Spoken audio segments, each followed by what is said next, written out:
He pushed me down the stairs for saying no to a car. Then I found out the truth. They were hiding for years. I never thought I'd say this, but my own father-in-law shoved me down the stairs, just because I refused to buy him a new car. What I did after that? It exposed everything they'd been trying to keep hidden. "You're serious?" I asked, my voice shaking a little as I looked at Richard from across the living room. "You want me to give you $3,000 on top of the $4,000 I already give you every month?" He leaned back in that old recliner of his like he owned the world, arms crossed over his chest like some kind of king. "I need a new car," he said flatly. "The old one's falling apart. You've got the money. I don't see the big deal." I could feel my chest tighten. "The big deal, Richard, is that I've already sacrificed more than enough for this household. I cover the bills, groceries, utilities. I even helped pay off Adam's credit cards. And now you want me to buy you a car?" "Yes," he snapped, raising his voice, "because I deserve it. I've done plenty for this family. It's about time you pull your weight." Pull my weight? That one hit like a slap.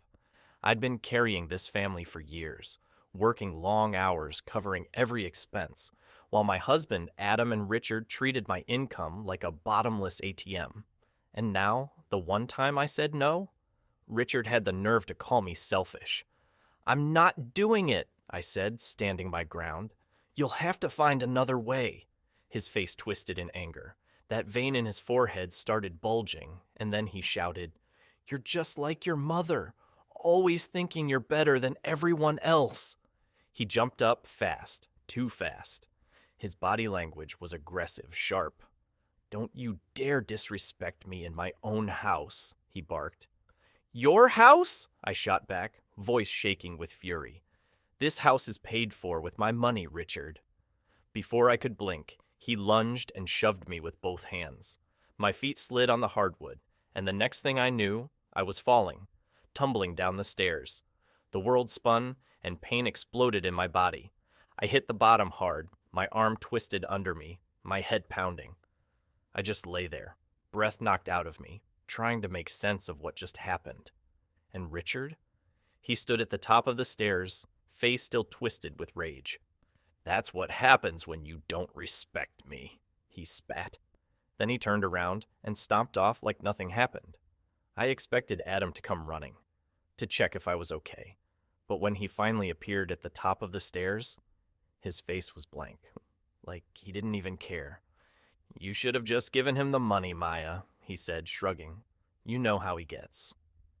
"Yeah, my name's Maya, and for the past 4 years, I've been the financial backbone of a house that never respected me. I married Adam thinking we were building something together, but I learned real fast that his loyalty was tied to one person, his dad. When Richard's health started going downhill, I agreed to move into his home to help. I didn't realize that help meant paying for everything: rent, utilities, groceries, even Richard's personal expenses.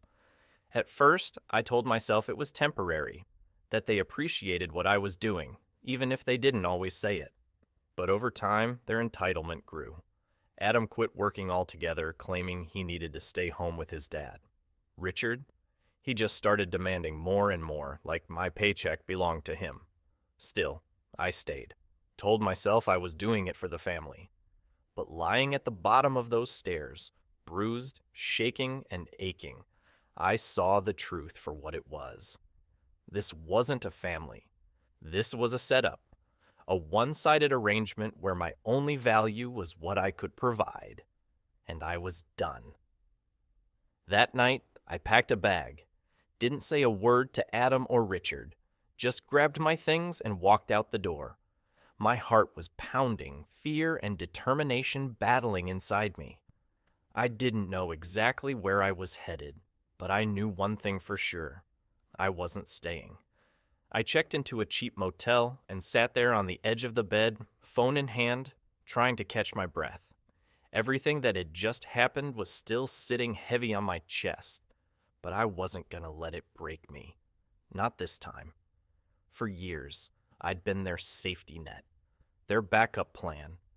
Without me, they were nothing, and I finally realized I didn't owe them a thing. The next morning, I made the call. "Angela," I said when my lawyer picked up, "I need your help. It's about my husband and his father." Meeting Angela felt like breathing fresh air after years of choking. I told her everything, how I paid all the bills, how Richard had demanded more money, and how it ended with me at the bottom of the stairs. "You've been covering everything on your own?" she asked, eyebrows raised. "Every single expense," I said, "for the past 4 years. And your name's on the house?" "It's all in my name. They couldn't even qualify for the loan without me. I pay for it. I own it." Angela gave a small, knowing smile. "Then here's what we do. We'll start with eviction papers for both of them." Just hearing those words made my stomach twist, a mix of guilt and relief. For so long, I'd told myself I was doing the right thing by sacrificing everything. But that fall down the stairs, that was my wake-up call.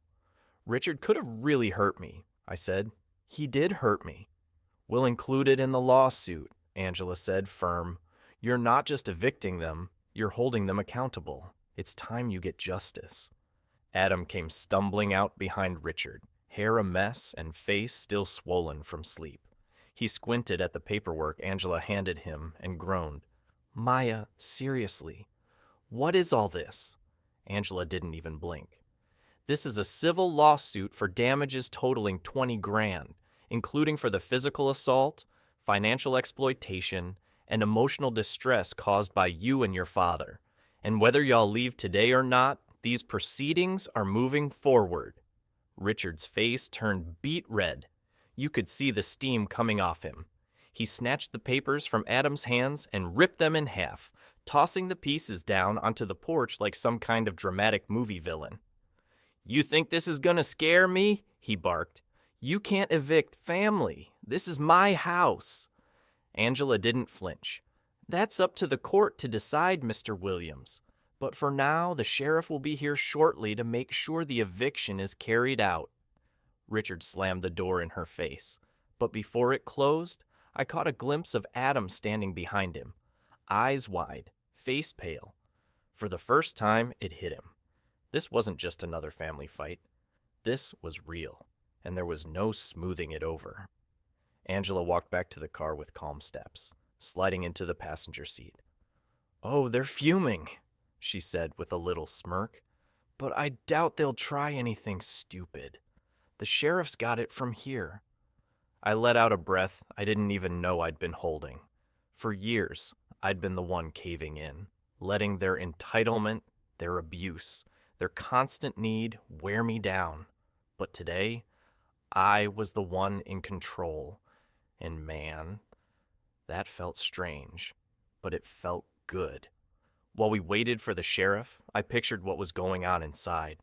Richard pacing around like a madman, ranting about how life wasn't fair. Adam probably sitting on the couch, scrolling through his phone, trying to pretend it wasn't happening. That was always their rhythm. Richard giving orders, Adam following, and me left picking up the pieces. But not anymore. When the sheriff pulled up, Richard stormed outside like a man possessed, yelling at the officers. "She's lying.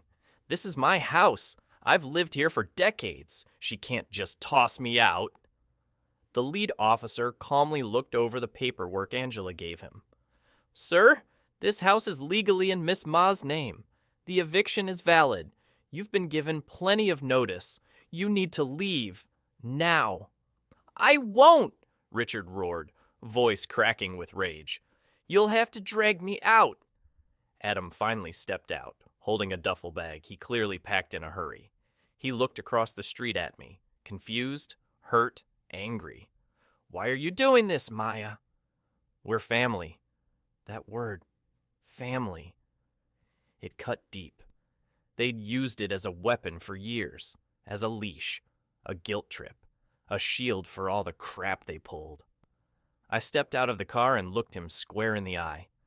"Family doesn't shove you down the stairs," I said, steady as ever. Family doesn't drain your bank account and act like you still owe 'em more. This house is mine. My life is mine. And I'm done letting either of you take anything from me." Richard shouted something from the porch. I couldn't even tell what. I didn't care. My focus was on Adam, who just stared back for a long second. Then his eyes dropped. For once, he had nothing to say. No comeback. No excuse. He just slung the bag over his shoulder and walked off without another word, his dad still boiling behind him. The sheriff walked Richard back inside to grab his things, and Angela gave me a hand on the shoulder. "You did it," she said soft. "This chapter's over." Watching them leave that house for good, it hit me all at once. Relief, pride, and a kind of freedom I hadn't felt in years. This wasn't just some win in court. This was my win. For me. For the girl they tried to break down. I turned to Angela and smiled. "Let's go," I said. "I got a life to rebuild." The house felt different after they were gone. Bigger, lighter, like the walls could breathe again. I walked through each quiet room, and it was like I was seeing them for the first time. A blank canvas, a fresh start. Mine. The sheriff left not long after, taking with him the last trace of their power. Richard had still been griping about how unfair it all was, but he had nothing left to grab onto. Adam? He'd barely said a word, just a shadow of the man who once told me we'd build a life together. Funny thing is, I didn't feel angry anymore. Just pity. Angela stayed with me while I changed the locks. She looked at me with this warmth in her eyes and said, "You've done something most folks don't have the guts to do. It's hard to walk away from people you've invested in, even when they don't deserve it." She was right. And I think I finally understood. It wasn't just about money. It was about taking back control. I'd spent years thinking I didn't have a choice, like I owed them, but I don't. Over the next few days, I cleaned house, literally and figuratively, hired a cleaning crew, scrubbed every trace of their chaos out of the place. For the first time, I didn't feel like a stranger in my own home. Friends started reaching out, even folks I hadn't talked to in a while. Lily, one of my closest, met me for coffee and said, "You're amazing for standing up to them. Most would have just kept taking it, but you didn't." "I think I just hit a breaking point," I told her. When Adam said I should have given Richard the money, I knew. He didn't care about me. And if he didn't care, then what the hell was I doing, still giving him so much of myself? Lily nodded. "It's hard to see when you're in it, but you're out now. That's what matters." Richard and Adam tried calling once, but I didn't answer. Angela said they didn't have a leg to stand on. "You've already won," she said. And for the first time in years, I believed her. I wasn't scared anymore. I wasn't trapped. I was free. And I was just getting started.